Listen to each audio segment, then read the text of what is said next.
Hello and welcome to a podcast about something where each week we dive deep into whatever it is we find interesting. I'm your host Calvin, and joining me from Judgment Day, it's your co-host Nick Richardson. It's kind of bullshit out here, bro. Yeah, you're about to get nuked super hard. Hard. I'm holding on to this fence desperately. Find John Connor right now. Fuck that guy. Because he is the savior. I mean, I don't know. There's like 6 of them. I can't figure it out anymore. That's true. Terminator is very confusing, but we're going kind of back to a better era of Terminator. We're giving out movie superlatives today, as we do every month, but we're giving them specifically to the part 2s of movie series. So only part 2s are eligible for these superlatives. Yeah. Yeah. It could be either a prequel or a sequel. Some movies do that, I guess. I notice that more on TV than anything. Yeah, a lot of times they go back in time in TV. But yeah, it has to be the second movie released in a franchise. And then things like with multiple trilogies like Star Wars, Harry Potter, Fantastic Beasts, Lord of the Rings, Hobbit, those things we took each trilogy separately. So you could have an award for The Last Jedi, an award for Empire Strikes Back, and an award for Attack of the Clones if you wanted to. It's going hard. It's a lot of Star Wars. Yeah, it's going fucking hard. You could. Every Batman series, you got the first 4 movies, and then you got the Nolan series, then you got the Justice League series. All of those are eligible. The Avengers movies, each different Avenger has their own trilogy. You could pick one of those part 2s. Doesn't matter as long as it's the second movie in a consecutive series. Boom. That's what we're doing. Yeah, and there's actually, I was a little worried that I wouldn't be able to find what I was looking for, but there was a lot more when I really got down and dirty. I had a huge list of movies that I was going through, and I didn't get to most of them. Yeah, I got. So yeah, I got like 6 runner-ups for just about everything this week. Yeah, me too. There's a lot of part 2 movies, and a lot of them do the same. If it's a good part 2 movie, they do these 5 things that we're gonna give out awards for. They do it really well, and that's what kind of makes a good part 2. So, just to recap, every month we give out made-up awards to certain types of movies, and we can't give the same movie more than one award, and we can't give more than one award to the same movie. Wait, we can't give more than one award to more than one movie, right? Correct. Yeah. No repeatsies, no take-backsies, no switchsies. No erases. None of that. No erases, yeah. So today, for the part 2 movies, we're giving out best new character, had to be introduced in the second part. Best world building addition. So this is something that was added in the second part of the movie that didn't exist necessarily in the first movie. Best genre shift. A lot of part 2s, part 1 goes one way, part 2, now you're all of a sudden in a different genre. Really makes for some interesting trilogies when they do that. That happens a lot more than I thought, too. Yeah, there's some good ones out there. Most devastating lost character. I don't think you can have a good part 2 without killing somebody off there. Yeah. Even if they came back, that's okay. But you got to kill somebody. Pretty much. It's a given. Yeah. And the final award we'll be giving out is the best part 3 setup. So a lot of part 2s, if part 1 did successful, they go ahead and sign on. We're going to do 3 of these bitches. So you get a really... You just get a heavy-handed, like, we're going into part 3 here. Don't even worry about it at the end of part 2. Pretty much. It's kind of a hard thing to stick, though.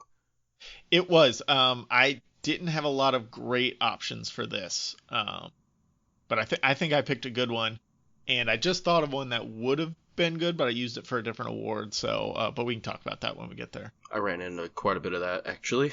Yeah. Really a lot of like shifting around of like, do I want to use this here or here? And I tried to not pack too many superhero or like Star Wars movies, but we get what we get here. This is us. I mean, we do like that shit a lot. Those are the things we talk about most of the time. So that's what's gonna happen. I mixed it up quite a bit, so I'm ready to get down and dirty with it. And introducing, and for the first time ever, at the end of this, we'll do the movie Superlatives that we spoke about in our last movie Superlatives, where we give basically the opposite of all of these awards to shitty versions of this. And those, we're not going to dive as deep into that. We're just going to like give it away and move on with our lives. Yeah, it's going to be fun though. Tell you what. All right, so let's jump into it. Best new character. Who's your pick? Best new character is the T-1000 from Terminator 2. Liquid Metal, Judgment Day, bro. That's why you're there right now. I mean, I'm a big fan. He's got a very, very talented individual, and I never really liked Robert Patrick, who portrays him, but he is fucking. I honestly don't know that I've seen him in anything else. I remember his ears in a couple different movies. Could not say what it is, but he does have some ears. I believe a war movie. I want to say a war movie, but either way, he was perfect for that role and was just the ultimate villain to bring into Terminator, because after the first one, when he runs into a gas station into a police department and kills a ton of cops and shit like that, it's really hard to add to that, especially in a villain role, and they did amazing. They did amazing with the T-1000. I would argue that the actor for the T-1000 doesn't matter that much, because they made the character, I guess the character of the T-1000 so incredible. He's such an imposing force, and the CGI holds up for being from 1991, and just the way he can melt and move through things and turn his body into weapons and all this different stuff that the T-1000 could do that the T-800 can't do. It really made for an imposing villain, like you said. And Robert Patrick, like, he's fine, and he does a good job being the T-1000, but I don't know that it matters. You just need a body there. You couldn't have Jonah Hill as the T-1000. That'd be you need a fit person there, I guess you could say. Because then you even look at Terminator 3, and they brought in whoever the girl version of the Terminator. She's not physically imposing, but she still did the job of being an imposing villain and being able to do things, because they brought some of that liquid metal into her persona as well. So the liquid metal is the selling point of the T-1000, more so than if you got fucking Michael Clark Duncan playing that role, where he's just a huge hulking dude, Well, what I really, really liked about his performance in Terminator 2 was when he was trying to impersonate a person. I thought he did such a good job of being just a little bit off. I thought he was perfect. I mean, I don't think you could really put Robert Pattinson in that role, because he doesn't have that 1,000-yard stare that this dude has. That shit that is just frightening. I don't know, man. Have you seen Twilight? How he looks at Bella while she's sleeping? That's more like I'm shitting my pants kind of stare. No, I'll agree with that. I also like in T2 how, with Terminator 1, you have Arnold Schwarzenegger, who's the most physically imposing actor of the late 80s, early 90s. Oh, right? definitely. You can't get more physically imposing. So if you're going to turn him good in Terminator 2, he's not going to be the main antagonist. You have to find some other way to intimidate him, because he's going to be helping John and Sarah Connor now. So he has to be intimidated by the T-1000, and the liquid metal helps with that. The 1,000-yard stare helps with that. And they made him speedy, Yes, he's very quick. Arnold as the T-800 was never fast. He had the Jason Voorhees, gait where he just kind of walks slowly, and he'd eventually get to you. He'd find you. He's a fucking tank.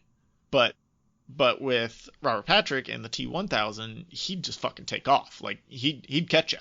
Well, Usain Bolt out there. When he stole a helicopter and shit, motorcycles, he seems almost more creative. He reminded me of the T-800's like a grizzly bear, whereas the T-1000 is a giant forest cat. No, I think like a panther or a jaguar. Have you ever seen those videos where jaguars rip a crocodile out of the water by its neck? Why in the world would I watch that video? Shit's on Twitter all the time. you catch stuff when you're scrolling, but that's what it reminds me of almost. And they really did a great job when they're wrestling and throwing each other through the walls in the mall, and just seeing him, kind of pick up Arnold and throw him. It's oh shit. Yeah, my wife and I watched Terminator Dark Fate a couple weeks ago, and it tried to bring in some of the same elements of the T-1000. So it cut out Terminator 3, Terminator 4, Terminator 5, cut out all those. It just picked up right after T2, and it it kind of just did a continuation of the liquid metal type Terminator villain, which that was probably the strong suit of the movie, was adding in that liquid metal type Terminator. I think those are the coolest ones, which that kind of got lost in some of the other movies. They totally got abandoned because in Terminator 3, I can't really put my finger on it. I just wasn't a fan, but I do like the liquid metal over the exoskeleton or whatever. I think that's pretty fucking sweet. I don't know the actor who portrayed the new antagonist in this new one. I can't remember his name, but he did Ghost Rider. So I mean, he's got a little bit of that weirdness to him, and I mean that's kind of cool to hear that they actually retconned a bunch of shit, because Genesis was legitimately the worst fucking movie I ever saw in my life. Very bad. It's very, very bad. And they made some very questionable decisions with John Connor's character, and Emilia Clarke is just awful, as anyone who's ever listened knows my feelings on her. So I'm going to get that bad taste out of my mouth and move on to my best new character, which is the Joker from The Dark Knight. Oh, that's a great pick. I couldn't do it. I could not do it. Well, I thought this was going to be really hard, and I started looking through my list of Part 2 movies, and once I kind of looked through the list and I came across The Dark Knight, I was like, it's got to be the Joker. It's got to be. T-1000 is a great pick too, but the Joker just kind of took this movie in particular to a whole new level, and Heath Ledger was amazing as the Joker, and I really, really miss Heath Ledger. He's in so many movies that were just good and fun to watch, which was kind of a staple of the late 90s, early 2000s anyways. Like, there's 10 Things I Hate About You, A Knight's Tale, Lords of Dogtown's really fun to watch. Like, he was just in these movies that you could sit back and have on the TV and enjoy. You didn't have to think too much about them. You didn't have to, you weren't worried about the depth or the... It was a shallow plot usually. It was just fun. It was, and you just watched it and you had fun, and then you moved on with your life. Pretty much. But he could also bring it and give you a top tier performance when he needed to in things like Brokeback Mountain and The Dark Knight. So like, he was really, really good, and he was really just getting started on his path to being great. And it kind of sucks that he died shortly after this movie. It's terrible, and I think that helps. I guess he killed himself, but yeah. Well, I think he accidentally killed himself, but as far as I know, who the fuck am I to say?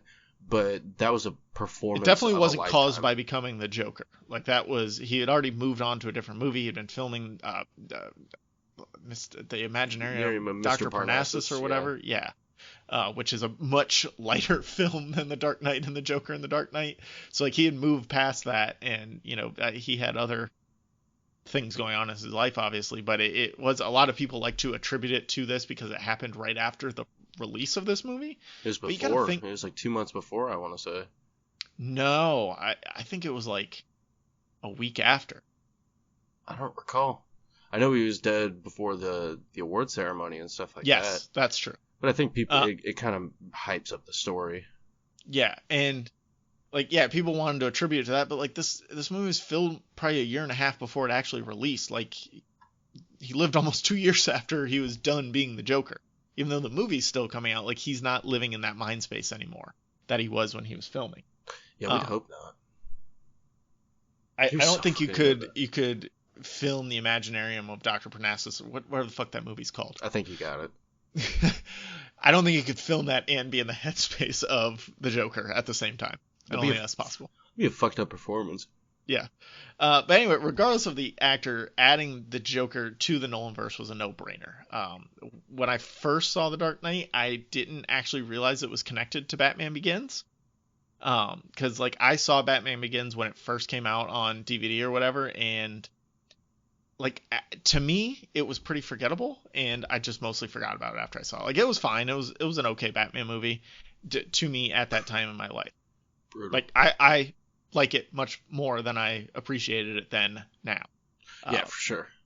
It grows. But then, like, I saw The Dark Knight and I'm reading about it. I'm like, oh, yeah, this was. I didn't know Christian Bale at the time. Like, I probably hadn't seen him in anything else. Maybe I had seen The Prestige, but so I didn't know Christian Bale from anything else, so I didn't like connect that it was even the same actor because they were 3 years apart. And I like when I'm reading about The Dark Knight, I'm like, oh, that's actually part of this. And so after seeing The Dark Knight Batman Begins felt so much better because of the existence of The Dark Knight. Like The Dark Knight made Batman Begins a better movie. Oh, dude, 100%. Because how do you build upon Ra's al Ghul being defeated? I mean, you bring in a character like the Joker, and they set it up perfectly in Batman Begins. They really fucking did. I just don't. Ra's al Ghul and the Scarecrow weren't really formidable enough villains for what Bale's Batman could be. I think they were good for like, okay, he's just starting out Batman, but if we'd have continued down the Ra's al Ghul path in The Dark Knight, I think it would have fallen short. Like it wouldn't have had the impact that the Joker brought to that. No, and it would have been an empty role as well if Heath Ledger didn't turn in a performance of a lifetime. Yeah, I don't think you could throw when I say regardless of the actor, I don't think you could throw Robert Patrick in there, just any old actor off the street. But I think any big name, I think Nolan could have gotten the best out of anyone he chose to be in that role. I think a lot of that had to go with Nolan, and a lot of it had to do with Heath Ledger, and Heath Ledger really committed to it and brought it. But I think Nolan, even if it wasn't Heath Ledger, I think Nolan would have brought it out in some other way with a different actor as well. Yeah, I just don't know if their version would have been portrayed as well as Heath Ledger's. Because it wouldn't be held up as the best Joker performance out there. I mean, you see what Jared Leto did with it. Fucking awful. But the Joker in these movies made Batman become a better Batman. Like he couldn't continue with the simple things he was doing in Batman Begins. If the villains were going to be better, he needed to be better himself, and he became that through the introduction of the Joker, which was a really cool thing. Yeah, Joker was fucking big time. That was a whole next level, and it kind of showed that he could actually handle it. Absolutely. All right, do we have honorable mentions? I am going to skip the honorable mention for Best New Character, because you kind of mentioned it. I've got Roman Pierce, Too Fast, Too Furious. Can't go anywhere without mentioning Tyrese, my favorite Fast and Furious family member. I love Roman. He's great, and he's great for these movies. But he's not the Joker. Dude, he sucks. Right? he fucking blows. No, he's awesome. You bite your tongue. I will find a new co-host if I have to. He's for real, people. He will. Nightcrawler in X2. Oh, yes. That's a fucking great pick. I don't know that the character is that great, but that first fucking scene in the White House is great enough to get him mentioned here, Dude, that shit damn near brought tears to my dad's eyes, because that was like his favorite character growing up, and we went and saw it together, of course, and I just remember looking at him, and it was just a pure awe on his face. It was awesome to see. It was dope. I wasn't ever that big into X-Men as a kid, but I think I've told this before. We were 16 when X2 came out and the second Matrix movie came out. And my friends and I, we wanted to go see the Matrix movie, but it's rated R and we didn't have a parent with it. Like, we just wanted to go by ourselves. But we couldn't get into it. So we bought tickets for X2, and the Matrix 2 started like 10 minutes later. So we went into X2 and we were going to sit there and then we were going to sneak across into the Matrix, right? Everybody's done that. Or not, come lock me up, police. Anyway, I'll fucking call him right now, bro. I'm not a huge fan of X-Men. I know Nightcrawler exists. I think I had played with him in like Marvel vs. Capcom at some point, something like that. Whatever. I watched that scene, and first of all, I'm like, well, I don't want to go to the Matrix anymore. I want to sit and watch this movie because that was fucking awesome. Because the first 10 minutes of the movie, right? So amazing. And because of that scene, Nightcrawler became my favorite X-Man. Oof. Yeah, I mean, he's top 5 for me. Yeah. I've always loved the X-Men. And then I got one time sneaking back, and I had to go to the bathroom at one point in the Matrix, and I got stuck and had to go back and watch X2. So that first time I saw like half of each movie and didn't see all of either movie, and that was fucking terrible. Just get an adult to go with you and buy the tickets. Come on. It makes life easier. Yeah. And then I also wanted to mention any of the Junior Goodwill Games players from D2 The Mighty Ducks. You got Aberman the Cowboy, Julie the Cat Gaffney, Mendoza, who can't stop, and the Knuckle Puck kid played by Kenan Thompson, but I don't remember his name in the movie. All those guys were fantastic. I didn't really watch D2. What? Yes. All right, we gotta stop this right now. Nick, go watch D2. Come back, because all of the awards you give out are null and void if you haven't seen D2 The Mighty Ducks. That's fair. That's fair. Because it should win every single award, to be honest. Isn't that with Emilio Estevez? Oh yeah. You haven't seen any of the Mighty Ducks movies? I've seen them, but it's probably been 15 years, 20 years, or some shit like that. All right, I'm officially in search for a new co-host now. First the Roman Pierce slander, and now no Mighty Ducks. Plus there's a cartoon out there you could watch where they're like alien fighting karate ducks that play hockey. That I did have action figures of back in the day. I remember those. Those guys were dope. I think they had them at Burger King at one point too, as like the Happy Meal toys. Something like that. Anyway, let's go to Twitter. Let's do it. We asked on our Twitter poll at APA something, who is the best new character added in part 2 of a movie series? The options were Stinky Pete from Toy Story 2, Roman Pierce, obviously, from Too Fast, Too Furious, the Joker from The Dark Knight, and other comments. Stinky Pete had 15.3% of the vote. Roman Pierce up there with 4.2% of the vote. Somebody is out there, ride or die with me in Roman Pierce. Actually, I did the math because there are 72 total votes. 4.2% is 3 people are with me. And I didn't vote on this poll myself, so 3 people are with me on Roman Pierce. Shout out to you 3 people. You guys are ride or die buds now. Definitely ride or die. Joker from The Dark Knight took this running away 73.6%. Was not a very difficult poll, as Tennis Podcast at Tennis Pod points out. Might be the easiest poll ever. You know, I said, yeah, Roman Pierce is clearly the best character. I don't obviously. I almost blocked you. I almost did it. It's like, oh, my phone. The Couch Guardians podcast at Savvy Sloth gives a gif of Joker saying, "And here we go." This is such a great line. Such a fucking great line. It's every. You could gif every scene of his in that movie and put it up here, except maybe the one of him like terrorizing that fake Batman that they do on the news. You know, where he like captures one of those fake Batmen who go out there scary. And yeah, don't gif that part, but any other scene he's in. No, you could do that. The look at me would be perfect. That's true. Anyway. Word Salad Radio at Word Salad Radio gives a vote for Lando from Empire Strikes Back, which is a great pick. That is a great pick. I didn't like Empire Strikes Back completely went out of my mind in this for some reason because I was so focused on Joker. Not for the whole awards, just for this particular award, and I wanted to give Empire Strikes Back a different award. So yeah.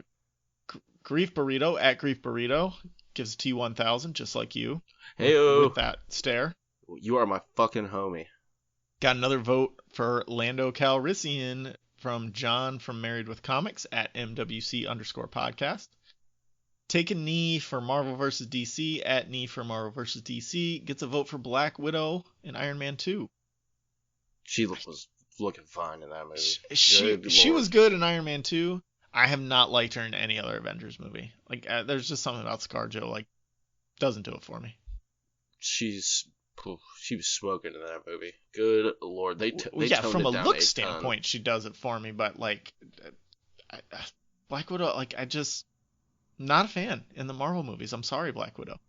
Nothing. I'll go see Black Widow still, but I don't care that much about her. Yeah, that's fair. Greg T at Greg T13. Yoda. Fucking Yoda. How do we not mention Yoda? Because we're trying to not be all about Star Wars. There is no try. There is do or do not. I mean, Yoda's kind of a piece of shit too, though. Like, he covered up a lot of information that would have been helpful to a lot of people. He's Dumbledore, but 2 foot tall and green. He's worse than Dumbledore, I feel like.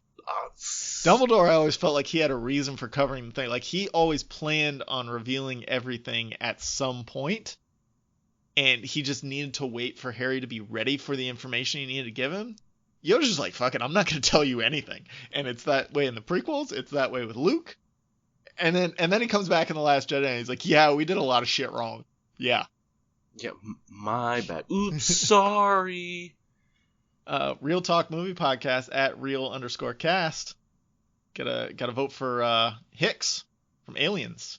Game over, man. Game over. Game over, man. Game over. Good movie. Will come up later in these awards, I guarantee it. Yeah.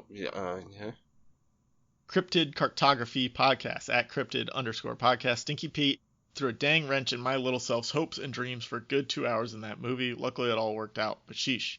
I don't really know what he means by that. Like, the movie needed a villain. Stinky Pete was a solid villain for the toys. Well, he was like an actual villain because you had to go from Sid and his toys to like an actual toy. Like a toy, yeah. You needed a toy that was a villain. And like they had Emperor Zurg, who is just like this figurehead, and like he's evil because he's evil. And he, his mission is to destroy Buzz Lightyear, but that's all that there is to him. But with Stinky Pete, like there was depth to his villainous. Like he wanted to be preserved forever and was willing to do anything he could to make that happen. Some cult shit. Yeah. So thank you for everyone who participated in Twitter. Again, we usually do a poll before we record. That's at APA something. Check those out every Wednesday. And vote and get a shout out if you leave a comment. You can also follow Nick at alone_podcast on Twitter. Yeah. Let's move on to the next award now, which is the Best World Building Edition. And I've got a great one for you. Back to the Future 2, going 30 years into the future. I got to admit something first and foremost. You haven't seen Back to the Future? I haven't seen Back to the Future. Jesus Christ. What is wrong with you? I haven't seen Back to the Future either. Oh my God. All right. We're going to have to stop again. Nick's going to go watch these movies. Oops, sorry. The longest recording session of our life here. Nick's got to keep stopping. This is 6 hours we're at now of stopping for you to go watch movies. Oops, sorry. It's fucking 2 o'clock in the morning. It's just awful. Luckily, I don't have to work tomorrow. Woo! So, in Back to the Future 2, they go 30 years into the future. Back to the Future 1 is basically a perfect movie. Even now, 35 years after it was released, it's still pretty perfect. It's really hard to expand on something that's so great. But to get there, you don't need roads where we're going. And Doc Brown, it's really hard to do this with you haven't seen the movie. You're not going to get anything I'm talking about. Anyway, Doc Brown takes Marty into the future. It was a cool thing in the late 80s or like when I saw it in the mid 90s. And it still is cool to kind of look into what they thought the future could look like from the late 80s to what they thought 2015 was going to look like. Well, yeah, it also kind of gave us... Huh? I saw a lot of cracked articles and shit like that. So well, yeah, in 2015, anybody who had a computer wrote an article about everything that they got right and wrong in Back to the Future 2. I get that. But you gotta watch it. You just gotta go watch the movie. I'll give it a shot at some point. No, maybe. Don't give it a shot. Watch it. I heard it's fine. Oh my God. Don't watch Back to the Future 3. Back to the Future 3 is a waste of time. Then I was going to go Back to the Future and watch the first one. Yeah. Anyway, going into the future, in Back to the Future 2, it gave us a barometer of what we needed to achieve technology-wise over the next 30 years. Like, this released in, 1989. We got 30 years to make it to 2015, 2019. We got to get some of this shit. Hoverboards, 3D movie posters, flying cars, time travel, robot waiters.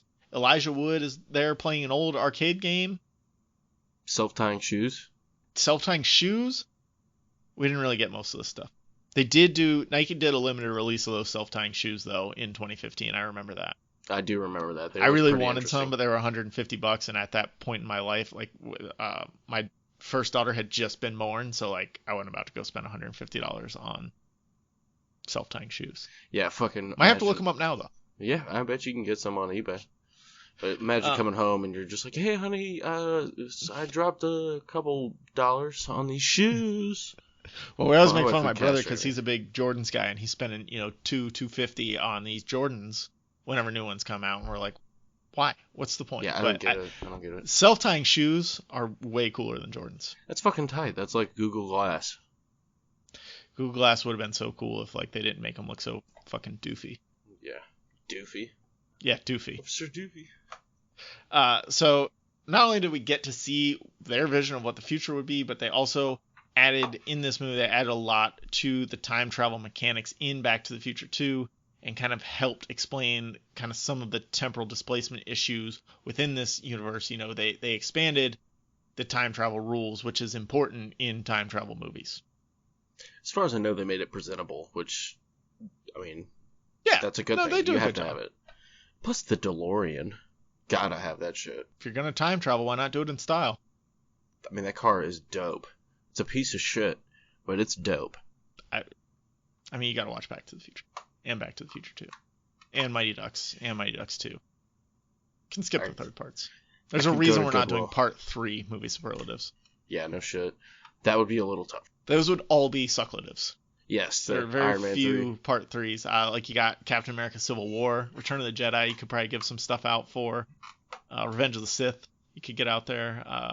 Pirates of the Caribbean 3, maybe. It's got some solid parts. Yeah. Alien 3, I'll ride for Alien 3. I like it. It's got Charles Dance in there, man. Anyway, what was your best world building edition? My best world building edition is the Necromongers from the Chronicles of Riddick. I have never seen the Chronicles of Riddick. You motherfucker. Or Pitch Black, or any of those films. Okay, so Riddick is a race called... He's the last known person from a race called the Furians, which were exterminated by the Necromongers, who are basically Sounds super interesting. Yeah, there's not nerdy at all. No, dude. I mean, you would love it. It's a really neat sci-fi... Ride or die for Vin for this movie. But it's like I probably would like sci-fi adventure. I haven't gone back to it.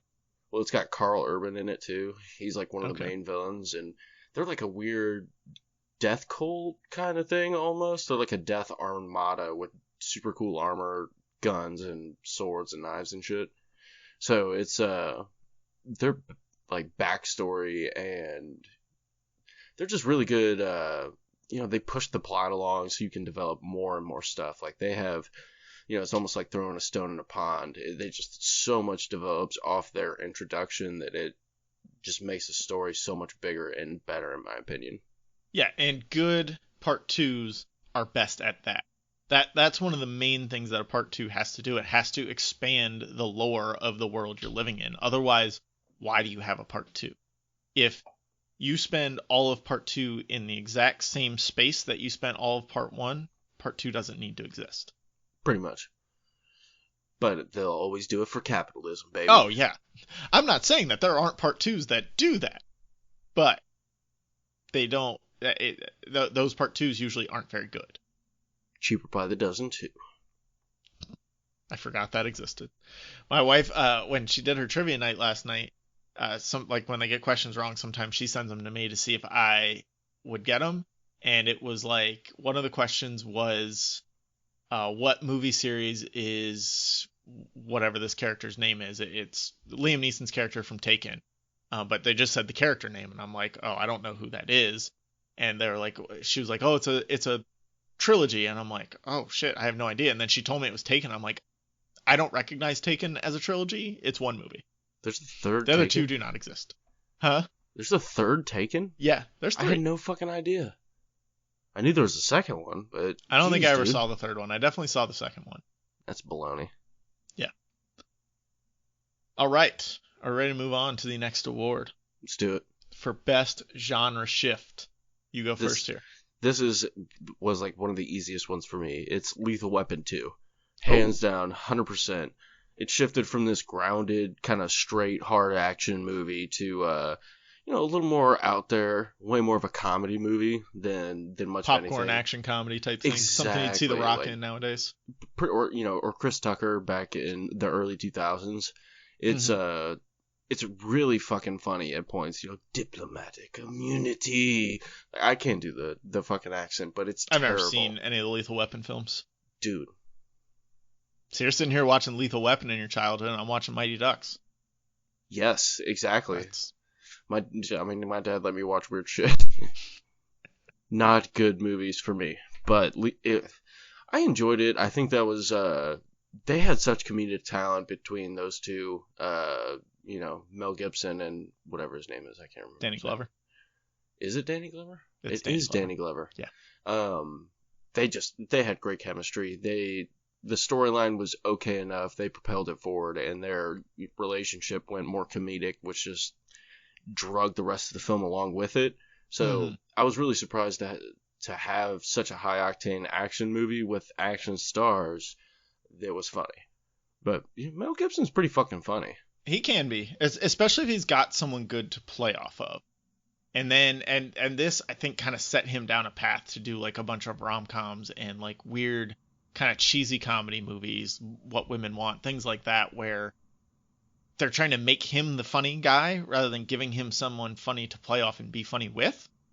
And I don't know that works as good with him. But Danny Glover, he's always been a comedic actor. So throwing Danny Glover with Mel Gibson, it allows Mel Gibson to be funnier in relation to Danny Glover, you know? And that's the only way he works, because he's weird, man. He's also an anti-Semite, but yeah. Yeah, I mean, weird. He's a piece of shit. Weird's a nice way to say it. Well, in his funny is just like when he's being outrageous, like when he's being wild-eyed and crazy and shit. Yes. That's when he's cracking me up. I like the idea for like these buddy cop movies, and we will have buddy cop movie superlatives at some point, because that's a great subgenre on its own. I like it that, you know, it starts off basically Die Hard and then shifts into Rush Hour. Like that's kind of that's a good shift. It is a good shift. It was meant to be for the franchise. It did it. And good. I mean, Die Hard even kind of did the same thing if you think about it. Like Die Hard got lighter and lighter as the series went on, and because it's hard to just be straight action movie after straight action movie after. Taken tried it. The second movie is forgettable, and the third movie, like, nobody even realizes it exists, right? Me included. Rambo. Exactly. It's another one. Rambo. Rocky 1 and Rocky 2 were presented as kind of straight boxing, serious, we're going to tell a good story, and then in Rocky 3 we get a little bit lighter when you bring Clubber Lang and you bring in Hulk Hogan as, you know, Thunder Lips to wrestle him. Rocky 4 we're just off the fucking reservation going to Russia and having this steroided out guy kill Apollo Creed. Spoilers. Rocky 5, like, doesn't even get mentioned. And then Rocky 6, they bring it back and reground it, and then you go into Creed, where like you could start this whole process over. Hopefully we don't get a string of shitty ass movies. I mean, if Michael B. Jordan's in them, I'm good for it. Yeah, I'm right at Rocky 3 and Rocky 4 still stand is one up. Of my like favorite. I love Rocky 4. They get a little crazy, but like they're still fun to watch. They get crazy in a way where you still want to see what happens, and they make them crazy in a entertaining way, not in a bad way. Most definitely. And Creed 2 was already a lot worse than Creed 1, so I want to say, like, if you're going to, you need to somehow bring in Clubber Lang's son. Like, you need to up that kind of silly factor in these movies to kind of keep them entertaining in some way. Agreed. All right, so my best genre shift. I created this category in these movie superlatives just so I could give it to this movie, and it's Aliens. Ooh, because they went from horror to action, right? I gotta say that was one of my runner-ups was Aliens. Should have been. You know, usually these complete genre shifts, they don't work that well. I think we gave two pretty good examples, but when you try and go too far, it doesn't always work right, you know. But holy shit. Oh man. Alien and Aliens are two great movies, and both are great because they explore their different genres perfectly in the perfect way they need to. Alien, it's basically Jaws or Halloween in space, and every moment is just dripping with tension, and as the viewer, you're sometimes legitimately scared that the characters, and to some extent you, are not going to make it out alive. You know, original drafts for this script had Ripley not making it out alive as well as everybody else. Like, the alien was supposed to bite her head off and deliver the final message in her voice. Damn, I didn't know that. But then you can't make sequels if you do that. That's true. Right? If you kill everyone. I mean, you could if the alien is now your main character. If it's just a Wouldn't movie. be as good. If it's a series following aliens. I mean, we saw Alien vs. Predator and Alien vs. Predator 2. It's not as good if they're your main characters. No, it's not cool. Ripley's fucking iconic, and you can't replace her for anything. So then you bring in aliens, and Ripley travels to a planet infected with xenomorphs all over the place, and she leads a band of space marines in a war, straight up war against the xenomorphs. Every beat matches what a normal war movie would perfectly. It's on Aliens, you basically get Saving Private Ryan or The Patriot in space. You've got So this. perfect. Yeah, you've got these guerrilla warfare tactics applied to an alien race now, and you have to destroy them somehow. Uh, if it were me, I prefer Alien over Aliens. But both are perfect movies, and anyone who says otherwise is just an idiot. Oh, dude, I agree 100%. And I think it's something I prefer Terminator over T2. I do too. Yeah, Everyone says the same thing. T2 is better. I like T1 better. T1 is better in my opinion. I think Alien is better than Aliens just because I think they're tighter movies because they were made by themselves. They weren't made to set up a sequel. They weren't made as part of a franchise. They weren't made to expand the world. The sequels, while good and still really great movies, they had to fit pieces into what the first ones laid groundwork for. And they suffer a little bit from that. Well, I mean, I think people have that initial burst of creativity, and I don't know if it's always the same. After when you write something as brilliant as T1, it's really tough to, you just don't have a well that's as deep as it was before. Well, that's so just kind of what I think. Going into writing that first thing, whether it's a book or a movie or a narrative podcast, you have all of these ideas, and all of the ideas that you have for how the aliens work or how the people interact on the ship, or like just these quirky things that each character could do, they don't all always make it into the final draft, right? Because you have 1,000 ideas and only 600 can fit in, right? 100%.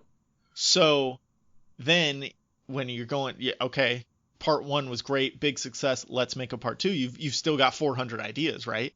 Right. So now you're trying to take those 400 ideas and tell a different story. Those 400 ideas fit into the original 1,000, but they don't necessarily fit into the new 600 that you need for part 2. So, but you're still trying to fit them in because you like them so much. So you're trying to stuff things in that got wasted in the first part, and it gets muddled more than your first part does. It's just not as tight narratively. Most definitely, and it's not 100% your best stuff. It's Right. like your early shit when you're really when you're belting it out, dude, it's your best stuff. It happens the same with musicians and bands. Is their first album is always the best because they've been working on it for their entire lives, and then the label comes along and says, okay, great, that was a success, do the same thing in a year now. Yeah, Highly Suspect is that band. Their first album was great. Their next two were not good. Yep. And it's weird that I like Alien better than Aliens, because normally I would prefer an action movie or over a horror movie. But I think they just do such a great job of building that tension in Alien that it's hard to pass up. It's perfect because it's not like a slasher, gut-wrenching horror movie. It kind of is. It's not like... The tension is just so palpable that it's addicting. It's closer to Halloween than Scream, right, in terms of how the kills are being portrayed. Yeah, it's like riding a roller coaster almost. There's a lonely stalker hidden in the shadows somewhere that you have to always be watching out for. Yeah, it's tough.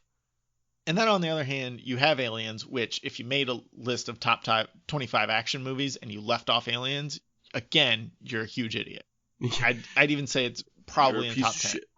Yeah, and I fucking hate you. And Aliens is perfect as an action or a war movie, and in my mind, it holds up against any other movie from action or war genres. You get some great dumb action moments like the aforementioned game over, man, game over. You get great combat. You get a great mission that the heroes have to accomplish, even though, they accomplish that and it's undone immediately in part 3. That's a different story. We're not doing part 3 movie superlatives. It hits every beat that an action movie needs to hit or a war movie needs to hit, in the same way that Alien hit every beat that a horror movie needed to hit. It was a masterpiece. Yes. Thank you, Ridley Scott. Yeah, dude, for real. And I mean, Prometheus, underrated, I think. I like Prometheus. I liked Alien Covenant. It wasn't great. I liked Prometheus better than Alien Covenant. But Alien Covenant was still good. Like, I still want to see what happens next in the Alien franchise. Like, I'm always here for the Alien franchise. 100%, dude. They're so Except good. Alien vs. Predator. I even watched the shit out of that back in the day. Those are good dumb action movies of just like, Yeah. let's watch some people fucking die for 2 hours. Pretty much. And, people work with the Predator and weird dumb shit go down. There's no world building. It's all just stupid. Yeah, but that's fine. I'm okay with that. Waste a little time here and there with those movies. What do you got for runner-ups here? I got 10 Cloverfield Lane. It was a surprise runner-up. I don't know if you've seen that. I have not. I've seen Cloverfield. Oh, bro. 10 What's Cloverfield the genre Lane. shift there? The genre shift is, a big monster movie to a psychological thriller. Okay. Because they're in a bunker, basically, with, it's 3 yeah, people they're in a like, bunker. They're just in their bunker and they hear everything going on outside, right? They never see what's going on. They like, if it wasn't called 10 Cloverfield Lane, you wouldn't know it was connected to Cloverfield. Is that correct? I don't want to spoil anything, but you will by the end. You can. I'm not going to watch it. You will by the end. Basically, it's the entire movie. You have no idea it's part of the same world. But John Goodman, his character he owns this bunker and took in a young female and a young male. And it's basically like, the aliens attacked, it's crazy out there, and they think he's crazy. And eventually, the young female escapes, and then as soon as she gets outside, she realizes, oh, fuck, the aliens really did come, and it's connected to Cloverfield. Gotcha. It was a surprise sequel. I want to say I read somewhere that scene was tacked on to make sure people understood it was part of Cloverfield, the Cloverfieldverse. I wouldn't have known. Until but that kind of was just the icing on the cake because John Goodman's performance was so fucking good. It was unbelievable. I might have to check that out. That's on Netflix, right? I think so. I thought it was a Netflix movie, like it was released to Netflix. I could be wrong. That's the Cloverfield Paradox, which was fucking awful. Do not waste your time. Don't watch that one. I got you. Terrible. All right, so let's move on to the next. Was that your only runner-up, or did you have another? Well, I mentioned Aliens was my runner-up for best genre shift. Okay. So I think we said what we needed to. I mentioned it by giving it the award, so. There you go. The next award is Most Devastating Lost Character. And again, can't make a good sequel without killing off a character from the first movie. Can't do it. You can't do it. So mine, I went straight for the jugular here. Han Solo, Empire Strikes Back. You motherfucker. I picked the same thing. That's such an easy pick. And I agree 100%. It's Han Solo. We didn't know he was going to come back. Right. Well, they didn't know he was going to come back. There's an added layer to this because Harrison Ford hadn't renewed his contract for a third movie. He didn't know if he wanted to come back. Lucas didn't know. None of the creators knew. So, they put him on ice literally because Harrison Ford might not come back. And I think that is what makes the impact of his, I can't call it death, but his carbonite freezing, that it makes that impact so heavy. That was a gut hitter. They had to write into the movie a way to make it feel like he really wouldn't come back. Usually, if you see a character die in part 2 and you know there's going to be a part 3, you pretty much assume that that character's coming back. The death isn't going to be permanent. And to be fair, it wasn't actually permanent here, but no one knew that at the end of Empire Strikes Back. No, and I mean, they culminated it with the best line ever. I know. That is just so amazing. That was perfect. He's a badass. He's instantly a fan favorite after the first Star Wars movie. He's just a lovable scoundrel with a heart of gold that is willing to help his friends when they're in need. It also, his death or his carbonite freezing raised a lot of additional questions if he doesn't come back. Like, do Luke and Leia actually become love interests now? Does Luke end up having is Leia not Luke's sister? Which was one of the original plans. He was going to have some sister on some distant planet not connected to the rest of the story. Who leads the assault down on Endor? What happens with Lando and Chewie? Like, how do they fit in without Han there? Do they give a shit if Han's not around? No, do we get worked. the badass scene on Jabba's pleasure yacht out there? Mm-hmm. Does Boba Fett live with no Han? No. Slave Leia doesn't exist. There's a lot of things if Harrison Ford doesn't come back. I gotta have Slave Leia. Gotta. That's frowned upon to say that now. It's too hot. It's very demeaning. It's too hot. Yeah. Han's, he's got to become Luke's best friend. He's got to become the love interest for Leia. And he was just gone. He's the bad boy. Off to Jabba's palace, potentially never to be seen or heard from again. I don't think that Star Wars could have prevailed as long as it has without Han being in every movie. Or at least being in the periphery. Right. He's definitely a force in every movie for sure. Like he's a legendary character. Like if Han doesn't come back and he's not in Return of the Jedi, Return of the Jedi isn't as good a movie as it is. If Han doesn't ever come back, Kylo Ren doesn't exist. I mean, he exists, but not as part of that family tree. No, yeah, exactly. We don't get the Solo movie, which you and I will argue is a good, fun movie to watch. I love that movie. Because if he dies in Empire Strikes Back, nobody gives a shit where he came from anymore. Yeah, it's well, I mean, it doesn't matter. I think it would take away from his legendary status for sure. Yes. If he's not in all three of those movies and then doesn't exist, for this new trilogy as well. He'd be like C-3PO. I think he would just kind of fade into the background. Like 3PO is a big favorite, but not as much as R2. Right. And I think he's been in every. Shit. Yeah, he is annoying as shit. Or Jar Jar. Jar Jar just fell off the map because he wasn't in part 3. That poor guy. What do you have for the most devastating lost character? I picked Han Solo too. Oh yeah, you told me that. I did. Good job.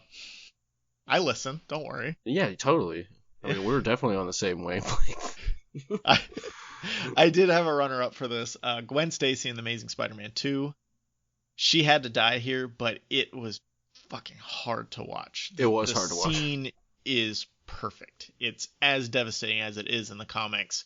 It's got the little snap at the end where you don't know if she died anyways or Peter snapped her neck when he caught her.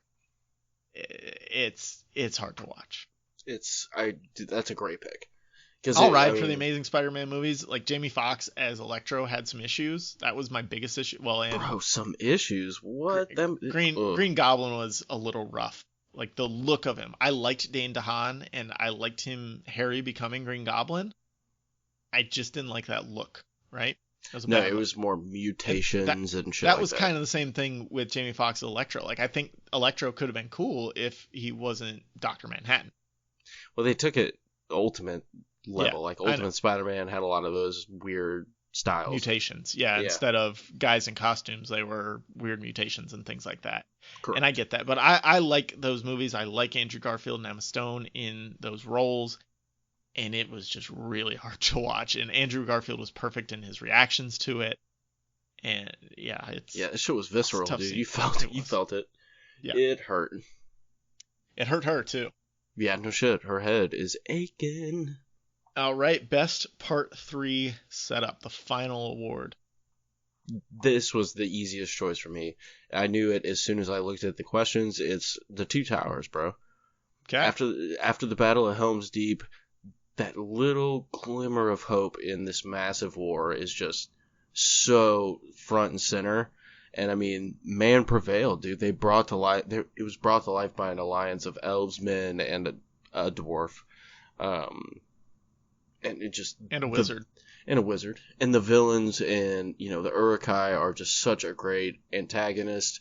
Helm's Deep is such a great setting. That was such an epic fucking battle, and I think they did it so well and in such a way that, stringing the story along in the Two Towers, or at least pacing it out between different characters, that with part 3, it's just, they were able to deliver. Like, it was an amazing moment and they did a great job with it, but it still left, there was still room to grow, and they did that with, the Battle of Pelennor Fields and stuff, and the storming of Gondor. When Two Towers ends, you want to immediately roll into the Return of the King. 100%, dude. And now that you can do that with DVDs and digital and everything like that, it's great. I didn't watch Lord of the Rings when they were in the movie. Historically, I went to the first one and walked out halfway through because it was so fucking boring. But it gets better in the second half. I didn't know that till 10 years later. It gets much better. Yes. Yeah, the first half of Fellowship of the Ring is one of the most boring hour and a half of movies I've ever sat through. It's a little dry. Yeah. But it picks up, and then Two Towers ramps it up even more, and then you hit the end of Two Towers and you want to roll right into Return of the King. I've only seen all three movies one time all the way through. That's why I couldn't pick that here, just because like I don't have that the memory of it, of how great the end. Like I just don't remember scene for scene enough of it. I need to do a rewatch of it.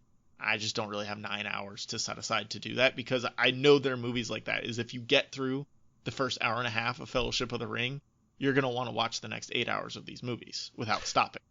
100%. As much as possible. It's helpful that my wife loves Lord of the Rings too. Like every once in a while, we'll just pop it on and get caught watching. I've seen the Two Towers probably 100 times, not that many, at least 50. It's not like they're PG-13, but they're not really violent enough where you're worried that, okay, if my kid walks in at any moment, I gotta pause this. Well, there's really no blood. It's violent as fuck. There's just no blood. I've been watching The League, doing a rewatch of The League from FX, and that's one, like, if I'm sitting there eating lunch or dinner and one of my kids walks in, I gotta like hit the pause real quick, even though it's a normal, cable sitcom.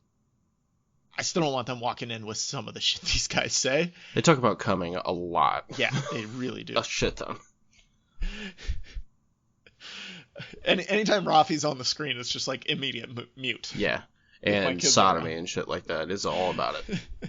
But Lord of the Rings, the first 6 Star Wars movies are kind of that same way, where the adult content's there, but it's not too in your face where you're immediately reaching for the remote if your kid walks in.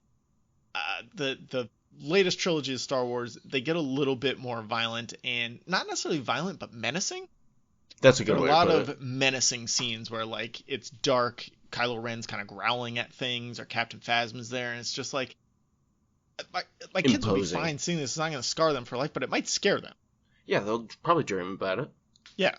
So I watched Rise of Skywalker with my daughter when it came out on DVD, and like there were moments, although it's not a very good movie, there were moments where I was like, she might legitimately get scared at this, of like Dark Rey and any scene on Exegol. Like she might be afraid of this stuff, and I checked with her, and she was fine throughout it. Good deal. She also noticed that it wasn't very good, I guess. Oh man, that's perfect. Kids are so great. So you mentioned Two Towers, and I want to give it, this isn't my pick, but I want to give a shout out to The Desolation of Smaug from the Hobbit trilogy. Because it left me, the ending of Desolation of Smaug left me wanting to immediately see whatever the third Hobbit movie was. The first Hobbit movie was boring as fuck. It was not good. Most of The Desolation of Smaug was not good, but the last 45 minutes was fantastic. And I was like, okay, I'm in. Let me get the third movie right now. And then like the first 5 minutes of the third movie are good, and the rest of it's just trash.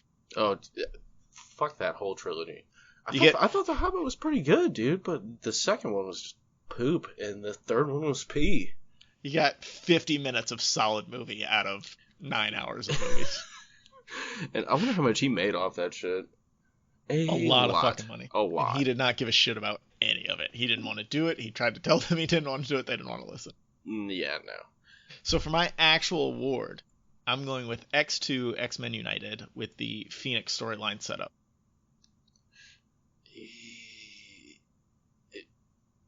Do you not remember this? No, I 100% remember the Phoenix storyline setups, but it was I'm biased with part 3. So I'm not talking about the whole movie, and I'm not talking about how Phoenix was capped off in part 3. I'm talking about the last 15 minutes of X2 where Jean Grey dies. It's a very clear setup to bring her back as Phoenix / Dark Phoenix, one of the best characters and storylines in X-Men comics. And you don't, it's like Gwen Stacy. You don't make Gwen Stacy Peter Parker's love interest if you're not going to kill her. You don't kill Jean Grey if you don't have a plan for Phoenix, right? 100%, yeah, you're right. And then you also don't bring in Phoenix Force without actually killing Jean Grey. I'm looking at you, X-Men Dark Phoenix, with a fucking space cloud. That was a bad movie. That's how they do it in the comics. They do it with a space cloud, or they kill her? I thought they killed her. In the new one, in the space comics. She's basically, she's dead already, but the Phoenix Force still comes, and there Cyclops, Colossus, Jean Grey is resurrected, and then, in the original Dark Phoenix storyline, or a new one? New one. The original Dark Phoenix storyline, it's like a cosmic entity. Right, that possesses her. But doesn't she die first? No. I thought she did. All right. See, I'm not a good X-Men person. Anyway, none of that matters. And so the setup comes, and a lot of people miss this when watching X2 for the first time in theaters. The Jet is leaving Alkali Lake with the rest of the X-Men, and there's just this shadow of the Phoenix in the reflection of the lake as the X-Jet flies over it. And it's a really cool shot, and like I said, it was lost on almost everyone when the movie first came out. It was one of those things that when X3 came out, everybody was writing their articles about, hey, did you notice this scene in X2 at the end? And then you go back and watch it and you notice. Yeah, yes, they're like under the jet, there's like this shadow kind of following it that is in the shape of the Phoenix wings and things like that. That's pretty tight. So that setup of her dying into that little shadow, I think that's really cool leading into what we're going to get from Phoenix. And I was really, really excited to see Phoenix / Dark Phoenix on the big screen, and X3 kind of botched the delivery on it. Bro. I like X3. Let's be real. It's enjoyable. But I've also been known to like bad movies, so clearly I can't be trusted. Trying to fight? No, I know fucking piss that the Phoenix storyline was fucked, but I think the movie is enjoyable to watch. Other than Pokey Needle guy, like why is he in the Brotherhood of Evil Mutants? He's got to hug somebody to kill him. Come on. How's he helping anybody out? He has a really, he's very angry and face tattoos. So, I mean, he's serious. I mean, in the age of coronavirus, it makes sense to have one of the bad guys fucking just hug people all the time, right? That's true. But I mean, it has its moments that I really enjoy, for sure. I'll give that to you. Like, I really like Beast. I mean, Beast is fucking amazing in that. Yeah. I like Wolverine's walk up to killing Jean. Like, you can feel it in Hugh Jackman's acting of like how devastating it is for him to kill Jean Grey. I don't like what's her name? Pharma something. No idea. Whatever. I thought she was just. The actress. Yes. Shit. Now I can't think of her name. Don't even worry about it. Stuck in my head. Famke Janssen. There you go. Big Pharma, bro. It's Big fucking Pharma. That's how she turned into the Phoenix. Also, we can't give this movie another award, but Empire Strikes Back deserves a little bit of honorable mention here, because you've got Luke, I Am Your Father. You've got, and I'm going to get shit on by all the Star Wars fans. I know it's not Luke, I Am Your Father. It's No, I Am Your Father. I get it. I said the wrong fucking thing. But you get that. You get Han Solo frozen in carbonite. No idea what's going to happen to him. Leia and Luke just kind of flying off into the sunset after being betrayed by Lando. Vader going back to see the Emperor. The Rebel Alliance is kind of on the back ropes at this point. Mm-hmm, really good setup for like, we need to see how they're going to pull this off. Yes, awesome. I love that movie. Really good. All right, so those are our awards. We gave out Best New Character, Best World Building, Best Genre Shift, Most Devastating Lost Character, Han, we love you, and the Best Part 3 Setup. Did we miss any categories? We did. Favorite Part 2 movie? Hit me. I mean, so for this, I didn't go with like... I went within their respective franchise, where I like the second movie better than the other movies within the franchise, right? This is one of my favorite top 10 movies. I love this before anything. That's not what we're talking about here. We're talking about, where is Part 2 better than Parts 1 or 3? Too Fast, Too Furious, obviously. I'll always ride or die for Too Fast, Too Furious. The Last Jedi, I like that better than Episode 7 and Episode 9. 100%. The Last Jedi has grown on me tremendously. It's an incredible movie. It's very Teenage Mutant Ninja Turtles 2, The Secret of the Ooze, is the best of that trilogy. No! Dude, it's the worst of that trilogy. It's so much fun. It is not the worst of the trilogy. It is the shitty... They go back in time and fight as samurai in the third one. It is not the worst of the trilogy. Dude, the third one's dope. That's number 2. 1990 was the best one, for sure. Okay, so the first one is the best movie, right? Secret of the Ooze is just fucking enjoyable. I don't care what your name is. Get Vanilla Ice in there. That's pretty sweet. It's the first... Toka and Razar. Those are dumb. I hate Super Shredder. Also, I hate that. Kino can lick balls. You got combat cold cuts. Come on now. Yeah, that's stupid. I like the darker tone. Don't hate on me, bro. D2, The Mighty Ducks, is also my favorite of that series. Because, again, they went just completely batshit insane in the second one. Like, the first one is a normal kids sports movie, and the second one is just like, how many fucking weird characters? We got a fucking cowboy skating around on the ice lassoing people up. Yeehaw! So, yeah, those are my favorite part twos. I got two quick ones. I got The Dark Knight, duh. Oh, yeah, obviously. And Spider-Man 2, duh. I like Spider-Man 1 better. Okay, I will give you that. Yeah. That's fair. I have a problem with Spider-Man 2, and we're going to get to it in the Superlatives, surprisingly.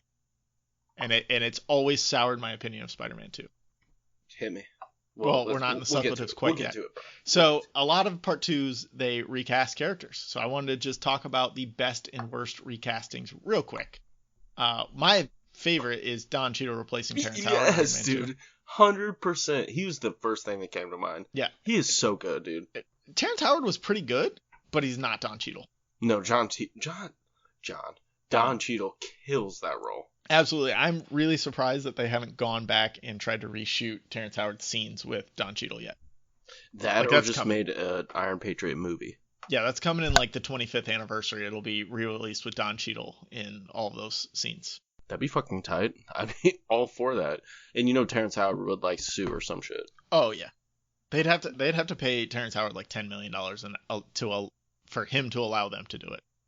This is fucking bullshit, man. I helped start this franchise, man, and then he just took it from me. Well, no, he took it from himself. He wanted too much money. He thought he was the star of the movie. Yeah, he wasn't.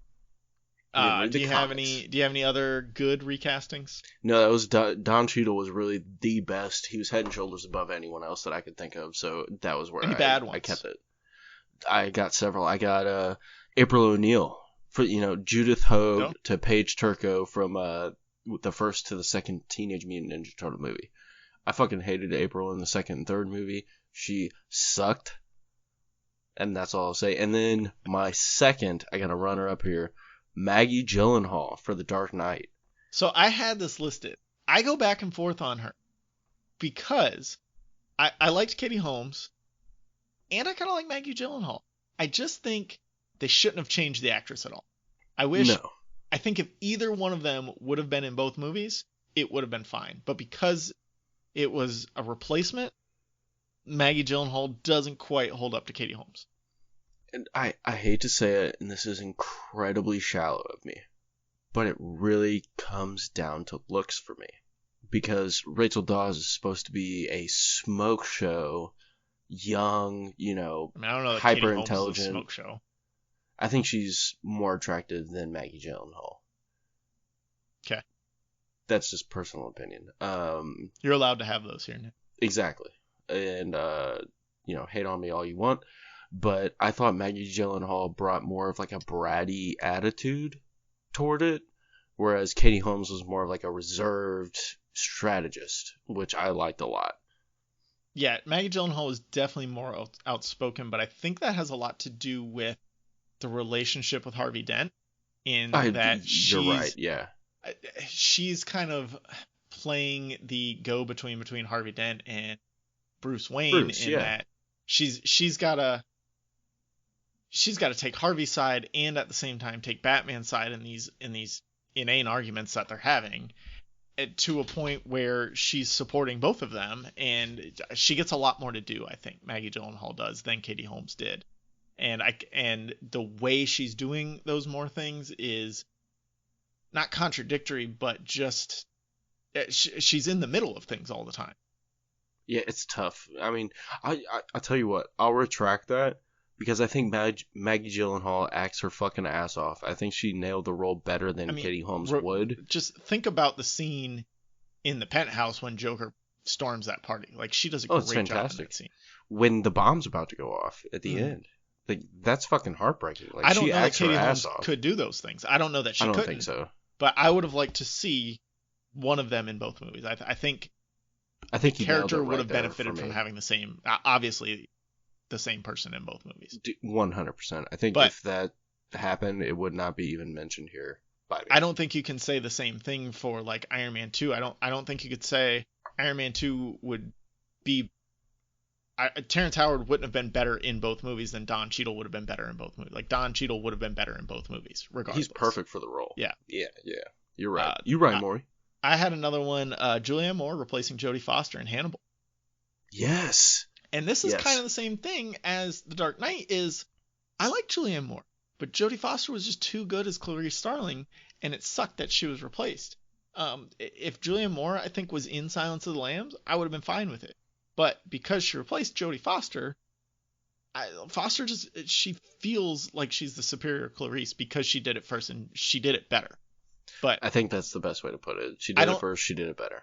I don't know that Silence of the Lambs loses anything with Julianne Moore in there. No, we just have that perception like that's who it is. Every other Marvel movie that has Don Cheadle in it would have lost something if Terrence Howard's in that role. Yeah, he's just not as good. He's not the same. Okay, so let's move on to our sucklatives.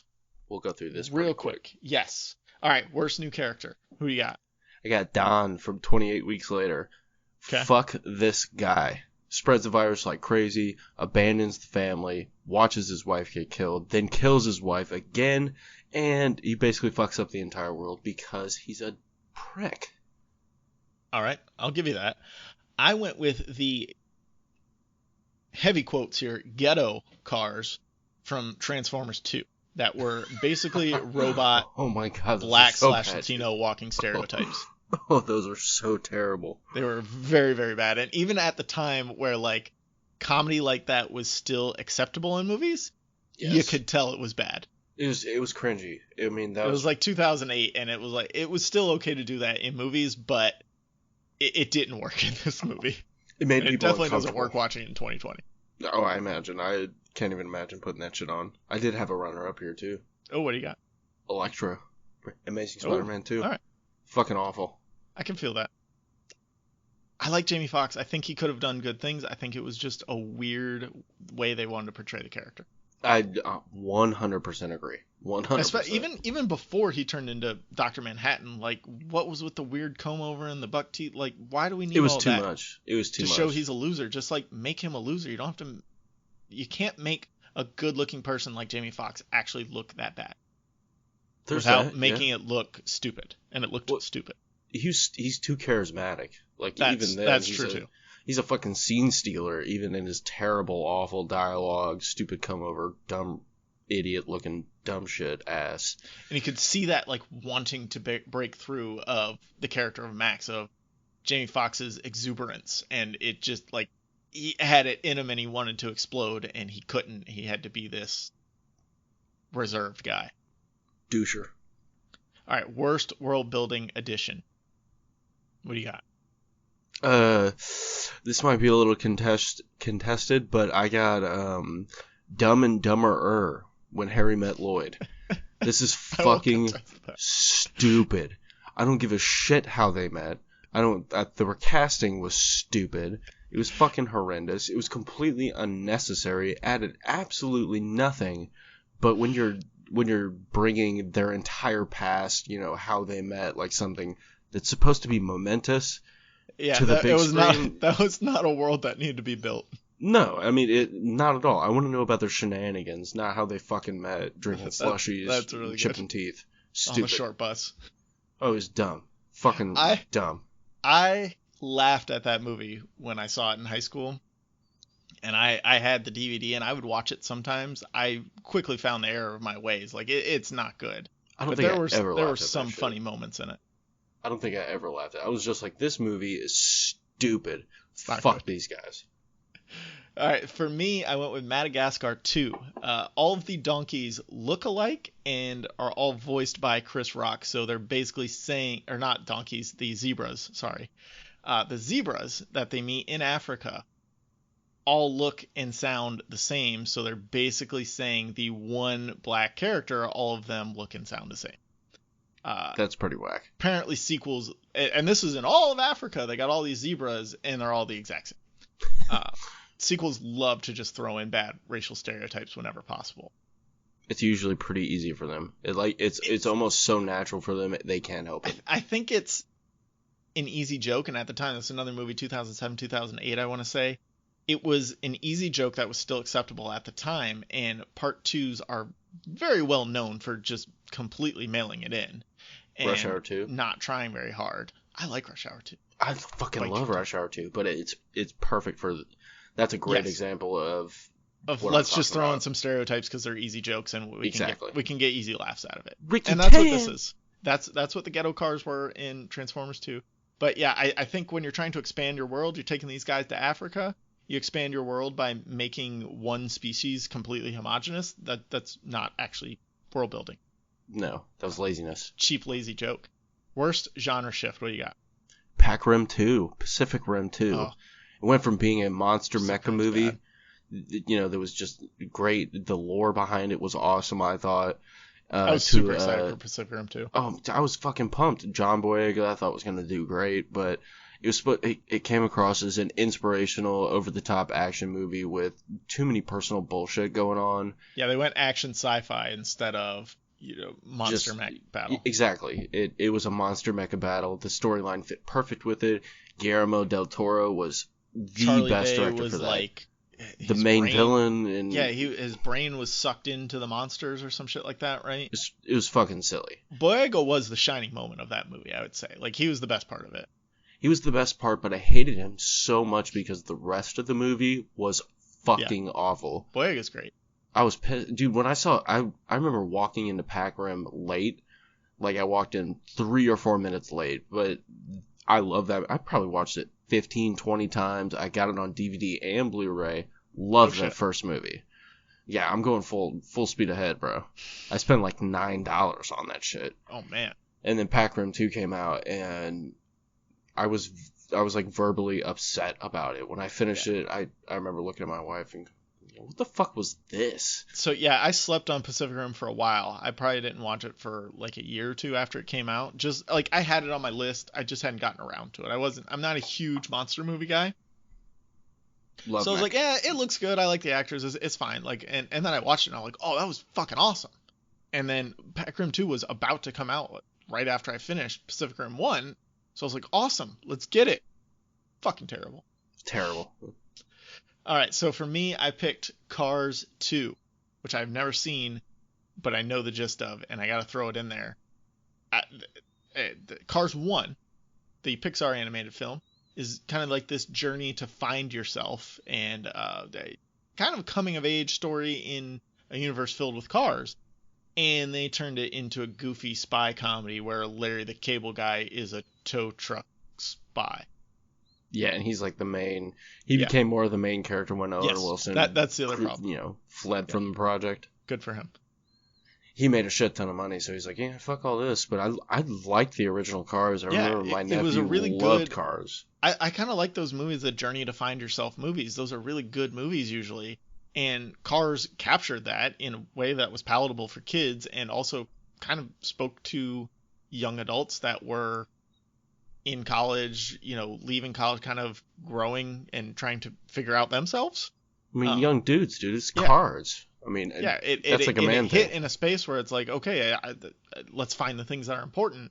And then Cars 2 just goes, nah, we're going to tell Larry the Cable Guy fart tow truck jokes for 2 hours. Yeah, fuck all that shit. All right, least devastating lost character. Who are you happy to see die in part 2? Motherfucking Shao Kahn from Mortal Kombat Annihilation. There you go. This white pasty bitch named Shao Kahn. Get the fuck out of here.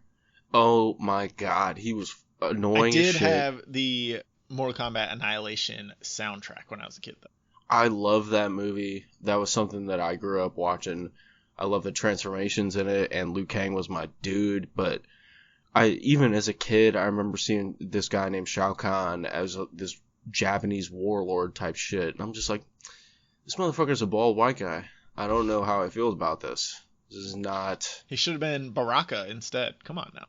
I mean, he should have just been, Tom Evergreen or some shit. Luke Cage. Not Luke Cage. Is that his name?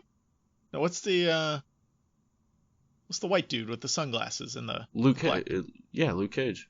No, Okay. that's that's the Johnny Marvel Johnny guy. Cage. Johnny Cage. There we go. I knew he was a Cage though. Yeah, he's a Cage of some sort. Rusty It's Cage. related to Luke Cage. He dies They're immediately cousins. in the beginning of this movie. But yeah, fuck Shao Kahn. He can eat massive amounts of penises. I went with Gilderoy